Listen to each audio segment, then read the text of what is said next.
আসসালামু আলাইকুম শিক্ষার্থী ভাই বোনেরা। আজ বাংলা সাহিত্য অত্যন্ত স্বনামধন্য সাহিত্যিক মহাকবি মাইকেল মধুসূদন দত্তের সংক্ষিপ্ত জীবনীর উপর একটি ভিডিও তৈরি করেছি। আমার বিশ্বাস যারা এই ভিডিওটি অত্যন্ত মনোযোগ সহকারে দেখবে তারা 1 মিনিট 20 সেকেন্ডের মধ্যেই মাইকেল মধুসূদন দত্তের জন্মসাল, মৃত্যুসাল, তার লেখা গ্রন্থ, তার বংশ পরিচয়, গুরুত্বপূর্ণ গ্রন্থ কত সালে প্রকাশিত হয় এই সম্পর্কে ন্যূনতম ইনফরমেশন পেয়ে যাবে।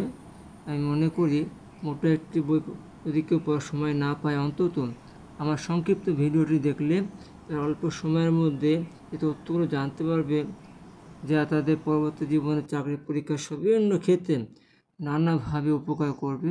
তো শিক্ষার্থীরা ভালো থেকো, সুন্দর থেকো। আমার চ্যানেলটি যারা এখনও সাবস্ক্রাইব করনি, এখন সাবস্ক্রাইব করো, তাহলে আমার আপডেট সব তথ্য তোমরা পেয়ে যাবে। আসসালামু আলাইকুম।